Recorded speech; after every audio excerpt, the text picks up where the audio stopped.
हाय students, हा तुमचा first day आहे, आपला फर्स्ट लेक्चर आहे. सो सर्वात आधी मी तुम्हाला माझं इंट्रोडक्शन देते. I am miss T G Gawade आणि ह्या फर्स्ट इयर फर्स्ट सेमिस्टरला माझ्याकडे तुमचे 2 सब्जेक्ट आहेत. त्यातला पहिला आहे EVS म्हणजेच एन्व्हायरमेंटल स्टडीज आणि दुसरा आहे तो म्हणजे business economy first. Okay, so हे 2 सब्जेक्ट आहेत ह्या सेमिस्टरला तुमचे माझ्याकडे. अजिबात टेन्शन घेऊ नका. आजचा आपला फर्स्ट डे आहे, सो मी तुम्हाला कोणतंही वर्क देणार नाही आहे. पण हां, जे सिलेबस आपल्याला जे सब्जेक्ट आपल्याला ह्या सेमिस्टरला अभ्यासायचे आहेत त्या सब्जेक्टचा सिलेबस काय आहे, त्या सिलेबसमध्ये कोणते कोणते पॉईंट्स आहेत जे आपल्याला अभ्यासायचे आहेत हे माहिती असणं आपल्याला खूप महत्त्वाचं आहे.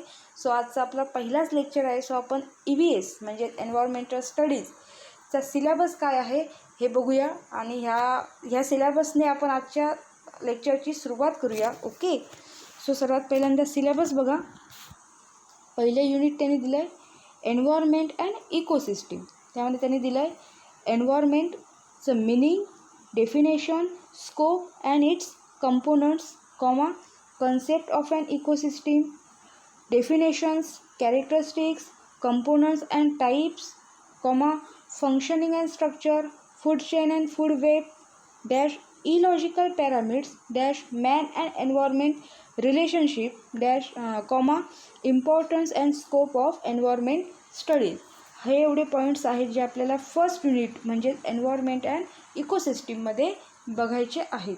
ओके, आता सेकंड नंबर बघा, natural resources and sustainable development. त्यामध्ये बघा मिनिंग अँड डेफिनेशन्स आहेत, classification and types of resources आहेत, factors influencing resources utilization, then resources conservation, meaning and method, dash conventional and non-conventional resources, problems associated with the management of water and forest and energy resources, dash resource utilization and sustainable development. हे एवढे point आहेत जे आपल्याला ह्या second unit ज्याचं नाव आहे natural resources and sustainable development ह्यामध्ये बघायचं आहे. ओके, आता तिसरं बघा, populations and emerging issue of development. त्यामध्ये बघा population explosion in the world and in India and arising concern, dash demographic transition theory, dash pattern of population growth in the world and in India and associated with problems, dash measures taken to control population growth in India, human population and environment, dash environment and human health, dash human development index, dash the world happiness index. हा एवढा syllabus आहे, हा एवढा point आहे जो आपल्याला third unit ज्याचं नाव आहे populations and emerging issue of development ह्यामध्ये बघायचं आहे. देन फोर्थ नंबर बघा, अर्बनायझेशन अँड एन्व्हायरमेंट. त्यामध्ये बघा concept of urbanisation, dash problems of migration and urban environment, dash changing land use, dash crowding and stress on urban resources, degradation of air and water, loss of soil cover impact on biodiversity, urban heat island, dash emerging smart cities and safe cities in India, dash sustainable cities.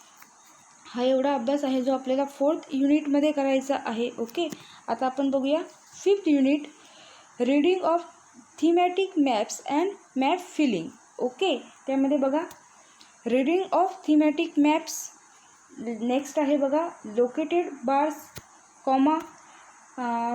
Circles, pie chart. Then आहे isopleth, choropleth and flow map.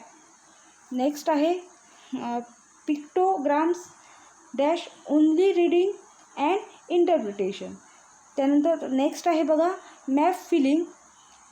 त्यानंतर परत next आहे map filling of world in bracket environmentally significant features and out of bracket using point, dash line and polygon segment. हा एवढा पूर्ण syllabus आहे जो आपल्याला एन्व्हायरमेंट स्टडीजमध्ये बघायचा आहे. सो तुम्ही एक काम करा, एन्व्हायरमेंट स्टडीजसाठी A4 साईज नोटबुक घाला आणि त्या नोटबुकच्या फ्रंट पेजवर एन्व्हायरमेंट स्टडीज म्हणजे EVSचा हा जो पूर्ण सिलेबस आहे हा लिहून काढा.